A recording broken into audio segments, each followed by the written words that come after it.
O ar da cozinha estava impregnado com o aroma inebriante do bacalhau à Brás, daqueles pratos que as avós portuguesas preparam com mãos calejadas pelo tempo, misturando ovos mexidos com cebola dourada e lascas de peixe salgado que desmancham na boca como memórias antigas. Era uma noite de sexta-feira em Lisboa, no bairro de Alfama, onde as ruas de calçada irregular ecoam ainda os lamentos do fado, mesmo que o sol do verão se tenha posto há horas.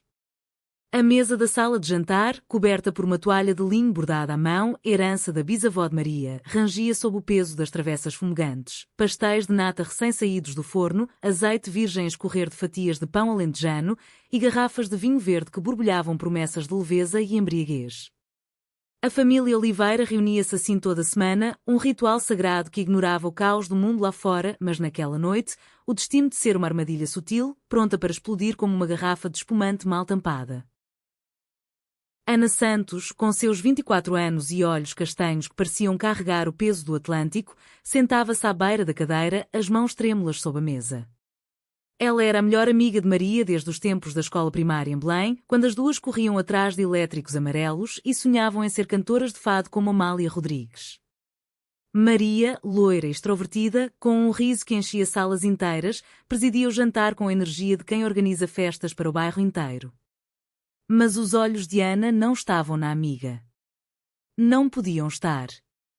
Eles desviavam-se, traiçoeiros, para Sofia, a irmã mais nova de Maria, de 21 anos, que acabara de chegar da universidade em Coimbra, com o cabelo curto e cacheado tingido de castanho avermelhado, como as folhas de outono no Douro.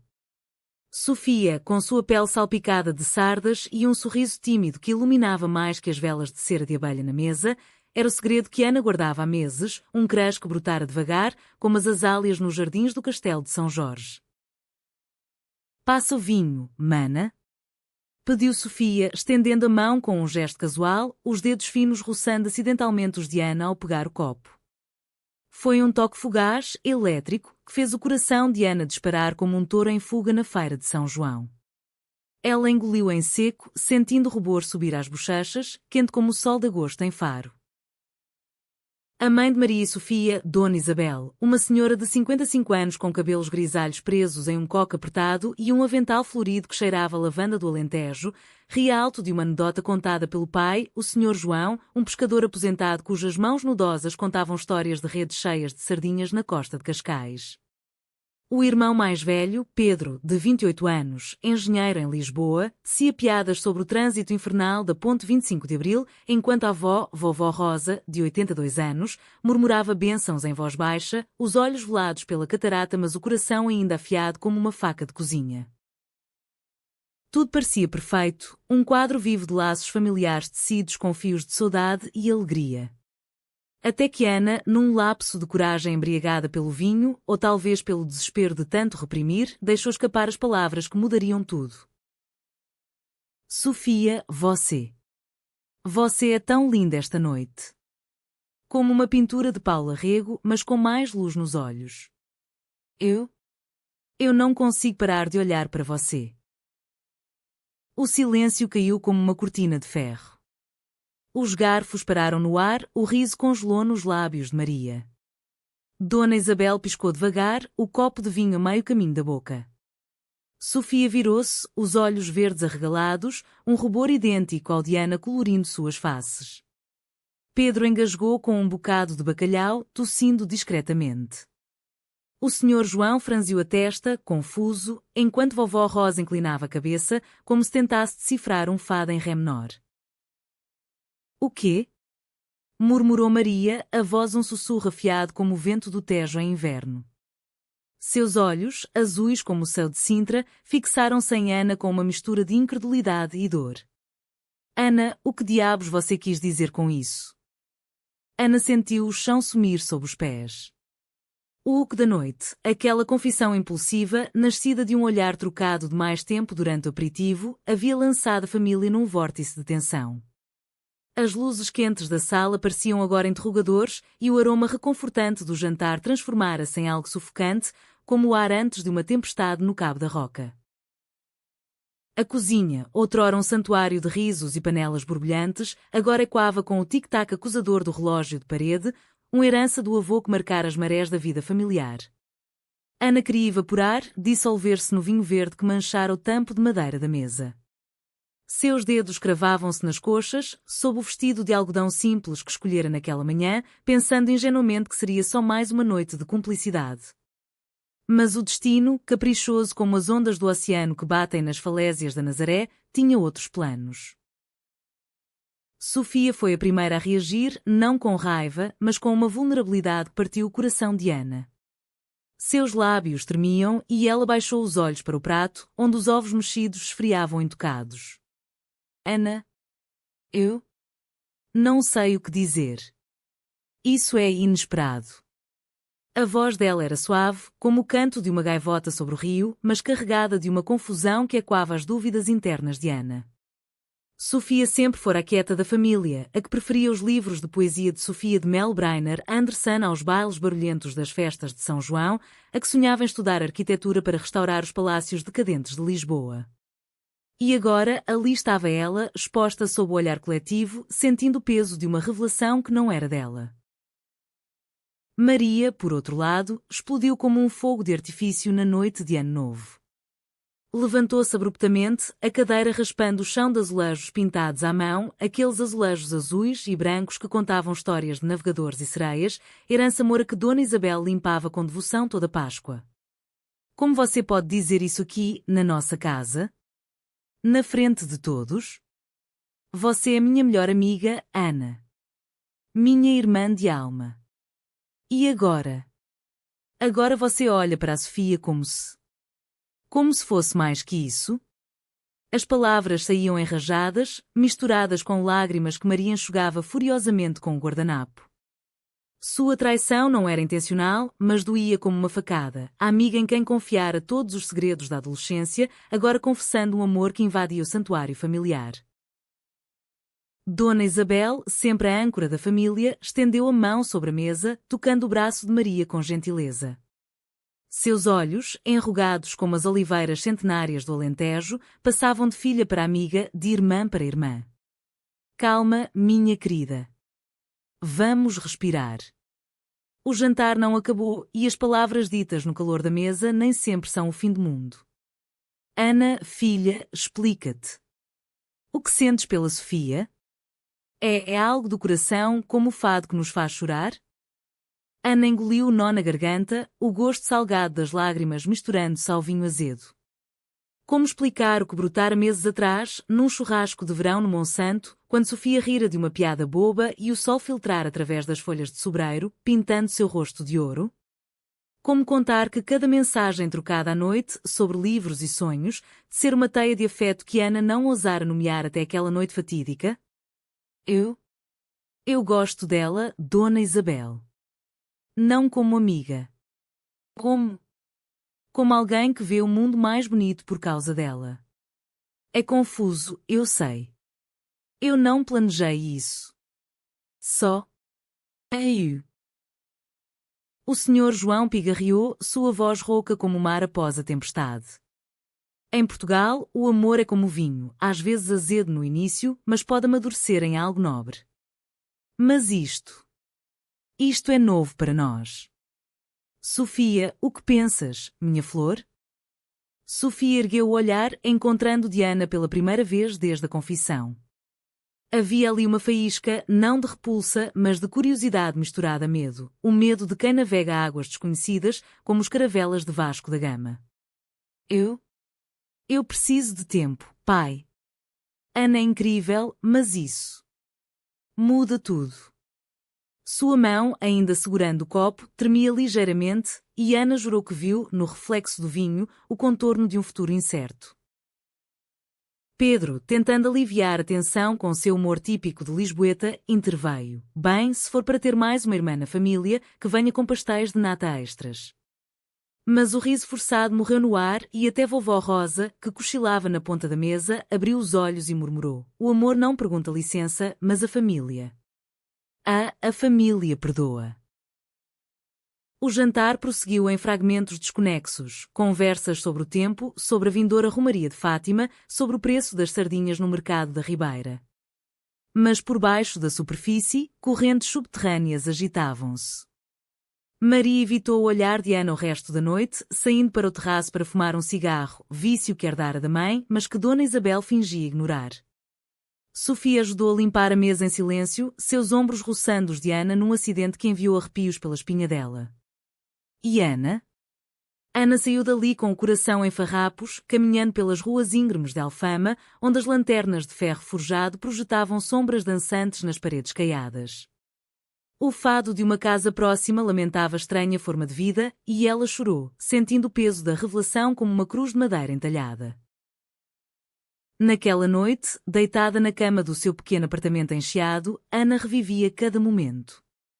O crush por Sofia não era mero capricho, era uma saudade profunda, tecida com os fios da cultura que as unia, as procissões de Corpus Christi, os azulejos que contavam amores proibidos, o vinho do Porto compartilhado em noites de confidências.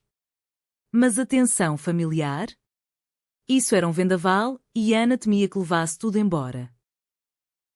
Os dias seguintes foram um emaranhado de silêncios e mensagens não enviadas. Lisboa, com sua luz dourada filtrada pelas folhas das árvores no rocio, parecia zombar da melancolia de Ana. Ela trabalhava numa pequena livraria no bairro Alto, um oásis de estantes curvadas sob o peso de volumes empoeirados, de Essa de Queiroz a Fernando Pessoa, cujos heteronimos sussurravam dúvidas existenciais que ecoavam as dela. Ali, entre o cheiro de papel velho e café forte, Ana tentava enterrar o segredo, mas cada sino da igreja de São Roque a 100 metros dali repicava como um lembrete. A confissão havia ecoado para além da mesa de jantar. Maria foi a primeira a romper o gelo, mas não com perdão. Uma mensagem curta, às 8 horas da manhã de sábado. Precisamos falar. Café da Baixa, 11 horas. Não me ignores. Ana chegou cedo, o coração batendo como o tambor de uma sardinhada. O café era um daqueles recantos antigos, com mesas de mármore rachado e senhoras de lenço na cabeça pedindo galão. Maria já estava lá, os olhos inchados de noites mal dormidas, o cabelo loiro desgrenhado como se tivesse lutado com fantasmas. Traidora, cuspiu Maria ao vê-la, a voz baixa para não atrair olhares curiosos dos habituês. Como pôde esconder isso de mim? Eu te contei tudo, o namorado que me largou por uma turista francesa, as noites em que chorei no teu ombro. E você? Você via a minha irmã como? Como o quê? Uma conquista? Ana sentou-se, as mãos envolvendo a chávena de chá de limão que pediu por instinto, quente contra a frieza do ar-condicionado. Não é uma conquista, Maria. É real. Eu lutei contra isso por meses. Lembra daquela viagem a Óbidos no Natal passado? Quando Sofia leu poemas de Flor Bela espanca a fogueira? Eu senti algo ali, algo que me consumia como o vinho do Dão. Mas eu te amo como irmã. Isso não muda. Maria bufou, mexendo o açúcar no seu expresso com violência. Muda sim. Porque agora eu vejo tudo diferente. As mensagens que vocês trocavam às escondidas, os olhares no jantar de anos novos. Eu me sinto idiota. E a família? A mãe está confusa, o pai finge que nada aconteceu pescando no Tejo, a avó reza rosários extras. E a Sofia? Ela mal fala comigo desde então. Diz que precisa de espaço, mas eu sei que está magoada. Por ti, Ana. Por esta bomba que largaste. A conversa estendeu-se por horas, um confronto KCH-Team que misturava lágrimas com risos amargos sobre memórias compartilhadas, as noites de fada em casas de Alfama, onde cantavam a imoraria até a voz falhar. Maria confessou seu próprio medo, o de perder a dinâmica perfeita das três, Ana Maria Sofia, como as Três Marias de um conto popular alentejano. Mas no fundo havia uma rachadura de compreensão, um vislumbre de aceitação gradual, como o sol que derrete a névoa matinal no Vale do Douro. Enquanto isso, Sofia mergulhava em seus estudos em Coimbra, mas a distância não apagava o eco da revelação. Numa chamada de vídeo noturna, hábito das irmãs, desde que ela partira para a universidade, Sofia abriu-se com Maria pela primeira vez. A tela tremia ligeiramente, o quarto dela ao fundo cheio de maquetes de edifícios inspirados nos mosteiros de Alcobaça. Eu não odeio a Ana, mana. Pelo contrário. Às vezes, eu penso nela também. Aqueles toques acidentais, as conversas sobre arte. Mas e se for só confusão? Maria, ainda ferida, aconselhou cautela, mas plantou a semente da reflexão. A tensão familiar crescia, manifestando-se em pequenos atos. Dona Isabel cozinhava pratos favoritos de Ana, como caldeirada de peixe, deixando-os na porta do apartamento dela sem uma nota, um gesto silencioso de perdão. O Sr. João convidou-a para uma pescaria ao amanhecer, onde, entre iscas e redes, murmurou: "O mar não julga, filha. Ele leva e traz. O amor é assim." Mas o conflito aprofundava-se quando Pedro, num momento de imprudência durante um almoço de domingo, daqueles com polvo alagareiro e batatas cozidas no vapor, comentou casualmente com um tio distante sobre problemas na família. O boato espalhou-se como fogo em palha seca pelo bairro, sussurros nas padarias de Alfama, olhares enviesados na missa da Sé. A revelação chocante tornava-se escândalo, e Ana sentia o peso da sociedade portuguesa, conservadora em suas raízes católicas, mas em mutação lenta como o Tejo que serpenteia pela cidade.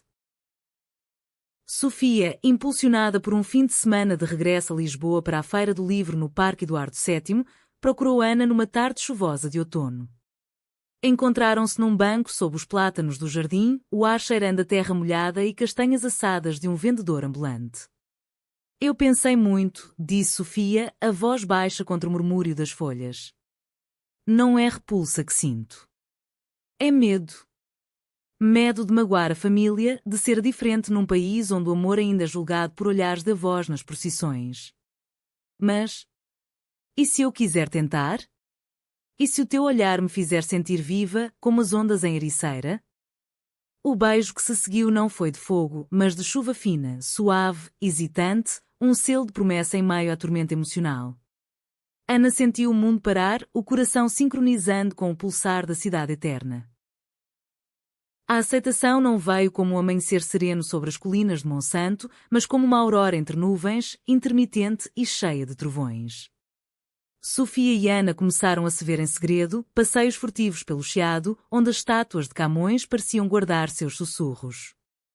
Elas falavam de tudo, dos sonhos de Sofia em projetar um museu dedicado às mulheres portuguesas, de Rainha de Catarina a poetisa Natália Correia, e das aspirações de Ana em abrir uma editora de contos lésbicos inspirados no folclore minhoto. O romance florescera devagar, romântico e humano, com piqueniques no Jardim da Estrela, onde partilhavam queijos da serra e uvas da Alcobaça, rindo de anedotas sobre as bruxas das lendas transmontanas. Mas a tensão familiar fervia sob a superfície. Maria, apesar da conversa no café, lutava com ciúmes não românticos, mas possessivos, o medo de ser eclipsada na irmandade que construíra. Numa noite de insonia, ela confrontou Sofia no terraço da casa familiar, sob o céu estrelado que lembrava as noites de verbenas em Viana do Castelo. "Tu e a Ana. É sério? Porque se for, eu preciso saber. Não quero perder-vos às duas para isto." Sofia, encostada à grade de ferro trabalhado, olhou para a silhueta escura do castelo de São Jorge ao longe. "É sério, mana. Mas não é perda. É crescimento. Lembra da avó contar histórias de amores proibidos nos tempos da ditadura? Sob Salazar, o amor assim era crime. Hoje podemos ser livres. Ajuda-me a ser corajosa."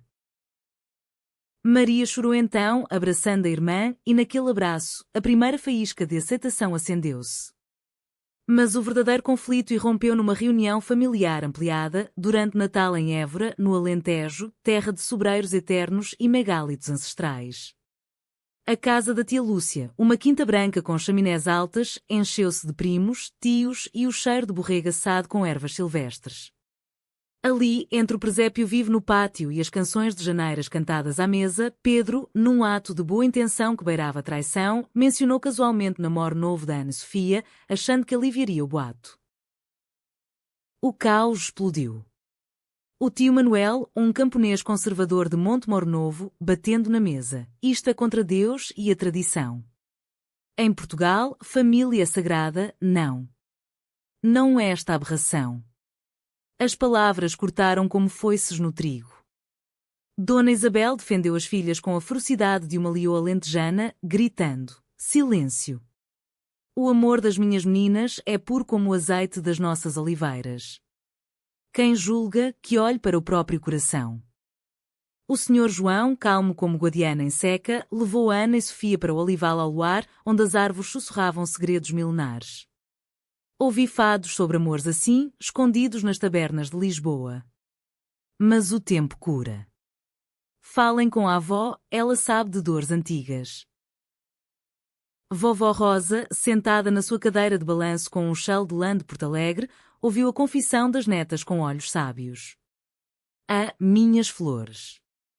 Eu amei uma vez, na juventude, uma rapariga de Beja que dançava folclore melhor que ninguém. A guerra levou-a, mas o coração não esquece. Sede fiéis a vós mesmas. A família aceita, devagar, como o vinho que fermenta. Aquele Natal, marcado por discussões acaloradas e reconciliações ao redor da lareira, tornou-se o alto trau emocional. Ana e Sofia, de mãos dadas sob a mesa durante a consoada, sentiram o peso da rejeição de alguns, olhares frios do tio Manuel, mas também o calor da aceitação gradual, primas que piscavam cumplicidade, Pedro que se desculpava com um brinde de moscatel. Maria, ao lado delas, ergueu o copo, às minhas irmãs de alma e sangue. Que o futuro seja doce como os bolos rei. De regresso a Lisboa, o casal, agora assumido em círculos íntimos, enfrentou o mundo exterior. Uma saída ao fado em Alfama, onde cantaram Grândola, Vila Morena de mãos entrelaçadas, atraiu murmúrios, mas também aplausos de uma mesa de turistas que as convidou para dançar. O romance aprofundava-se, cartas escritas à mão, inspiradas nas épístolas de Bocage, e passeios de barco no Tejo, onde juravam lealdade sob o sol poente. O ano novo trouxe uma trégua aparente, mas o destino, tecelão incansável, urdiu uma nova camada de conflito. Sofia recebeu uma oferta de estágio em arquitetura no Porto, uma oportunidade de ouro para trabalhar no restauro da Torre dos Clérigos, ícone da cidade invicta, com suas vistas panorâmicas sobre o Douro. Mas isso significava distância de Lisboa, de Ana, da família em processo de cura. É o meu sonho, confessou ela numa noite de janeiro, enroscadas num cobertor no apartamento de Ana, com o som distante dos elétricos subindo a colina. Mas deixar-te agora. Dói como uma saudade ribatejana. Ana, com o pragmatismo de quem crescer entre as páginas de romances de José Saramago, encorajou-a. Vai, amor. O nosso amor não é frágil como o vidro de Murano, é forte como o granito do Gerês. Escrevemos-nos, visitamo-nos nos fins de semana. Lembra, em Portugal, o amor viaja de comboio como os poetas outrora. A separação, porém, avivou inseguranças. Maria, agora aliada fervorosa, organizou uma despedida no cais do Sodré, um jantar com mariscos frescos, percebes e ameijoas a bolhão pato, num tasco ribeirinho, regada ginginha caseira. Ali, entre brindes e canções de fado vadio, Dona Isabel puxou Ana à parte. Cuida da minha Sofia, sim? Ela é como o fado, melancólica, mas cheia de fogo. E tu? És bem-vinda na nossa casa, sempre. Desculpa o silêncio inicial, o coração de mãe é como o mar, revolto, mas profundo. No Porto, Sofia floresceu. Os dias passavam em canteiros de obras, restaurando azulejos barrocos que narravam cenas bíblicas com toques de amor humano. À noite, chamadas de vídeo com Ana revelavam o skyline da Ribeira, iluminado por lanternas, histórias de francesinhas devoradas em tascas escondidas. Mas o isolamento emocional veio na forma de dúvida. Uma colega de trabalho, Inês, uma arquiteta de 25 anos com sotaque transmontano e olhos penetrantes, aproximou-se demais. Conversas inocentes sobre projetos viraram confidências e num vinho partilhado na Caves do Vinho do Porto, Inês confessou admiração. Sofia, confusa pela distância, retribuiu com um beijo impulsivo, não de paixão, mas de solidão, uma traição sutil que a deixou atormentada. A culpa corroeu-a como sal no bacalhau seco. Dias depois, numa visita surpresa de Ana, que apanhara o alfa pendular ao amanhecer, Sofia desabafou tudo numa ponte sobre o Douro, o rio caudaloso testemunhando sua confissão. Foi um erro, Ana. Um momento de fraqueza, como o fado que erra a nota. Eu amo-te a ti, só a ti. Mas e se a distância nos quebrar? Ana, ferida mas resiliente, segurou-lhe as mãos geladas pelo vento nortenho. A traição dói, sim, como uma navalha no coração. Mas o amor verdadeiro perdoa, como Portugal perdoou suas revoluções. Vamos reconstruir, devagar, como se restaura uma sé antiga. O incidente tornou-se o catalisador para uma comunicação mais profunda, cartas semanais, cheias de poesia, ecos de Antero de Quental e fins de semana alternados entre cidades. Maria, ao saber, não julgou. Em vez disso, enviou um pacote de pastéis de Belém para Sofia, com uma nota, para adoçar as amarguras. Irmãs para sempre. A família, informada por Sofia numa chamada coletiva, reagiu com uma mistura de decepção e compaixão. O Sr. João, sábio pescador, disse: erros são como peixes que escapam da rede. Aprende e lança de novo. Vovó Rosa rezou um terço extra, murmurando: o Senhor perdoa, nós, seus filhos, devemos imitar. A primavera chegou como uma bênção, pintando os campos do Alentejo de papoilas vermelhas e enchendo o ar de Lisboa com o perfume das laranjeiras em flor no Largo do Intendente. Sofia regressou ao sul após o estágio, o coração mais leve, carregando desenhos de fachadas portuenses que dedicou a Ana, para a mulher que restaurou o meu mundo. O romance, testado pelo fogo da distância e da traição, emergiu mais forte, um laço tecido com fios de confiança renovada e promessas sussurradas ao ouvido durante danças lentas em festas de Santo António, onde sardinha grelhada e manjerico trocado selavam votos. A aceitação familiar solidificou-se em gestos cotidianos. Dona Isabel convidou-as para um fim de semana em Cascais, na casa de praia da família, uma casinha branca com redes de pesca penduradas como cortinas. Ali, entre banhos no Atlântico gelado e churrascos de lulas na brasa, o Sr. João contou histórias de marinheiros que amavam além das convenções, inspiradas em lendas da costa vicentina. Pedro, redimido, organizou um churrasco queer-friendly no bairro, convidando amigos da comunidade LGBTQ+, de Lisboa, ativistas que marchavam no Perido do Rocio, cantando hinos de liberdade. Maria, agora a ponte entre passado e futuro, surpreendeu-as com um álbum de fotos, imagens de infância das três, coladas com legendas afetuosas como as inseparáveis, para sempre. Eu traía confiança no início. Ao duvidar, admitiu ela numa noite de fado caseiro, onde vovó Rosa tocava viola de fado com dedos trêmulos. Mas o amor expande a família, não a contrai. Sejam felizes, minhas rainhas.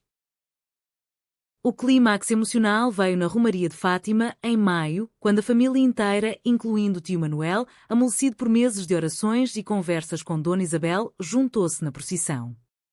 Ana e Sofia caminhavam de mãos dadas, velas acesas tremulando contra o peito, o rosário partilhado simbolizando não só fé católica, mas uma espiritualidade humanista que abraçava o amor em todas as formas. Sob o céu estrelado de Orém, elas prometeram eternidade e quando os votos de casais ancestrais que enfrentaram inquisições e ditaduras.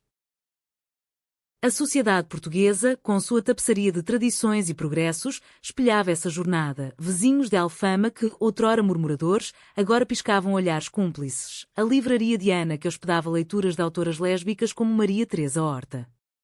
O amor delas tornou-se um farol, iluminando caminhos para outros. O verão findo trouxe o epílogo humanista, um ciclo completo como as estações do Douro.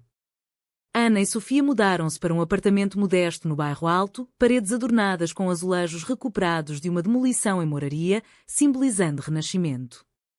Ali, entre livros empilhados e uma varanda com vista para o Tejo, elas construíram uma vida, jantares com a família aos domingos, onde o bacalhau à brasa agora era preparado a 4 mãos, e viagens pelo país, de Sintra Mística a Évora Etrusca, colhendo memórias como uvas maduras.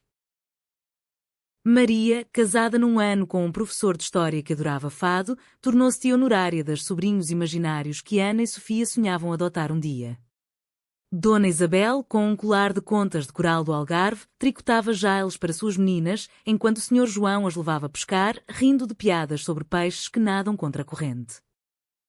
Vovó Rosa partiu em paz, no outono seguinte, deixando um testamento verbal: amai sem medo, como o mar ama a lua. A revelação chocante do jantar familiar, que outrora explodira como um vulcão no Atlântico, transformara-se em cinzas férteis, nutrindo um jardim de aceitação gradual. Em Portugal, terra de saudades e renascimentos, o amor lésbico de Ana e Sofia não era aberração, mas hino romântico, KCH-TIM, profundamente humano. Sob o sol eterno de Lisboa, elas caminhavam de braços dados, o futuro um horizonte aberto, cheio de promessas sussurradas ao vento. E assim, na quietude de uma noite de fado, com a viola choramingando amor em tempo de guerra, elas dançavam, livres, inteiras, eternas.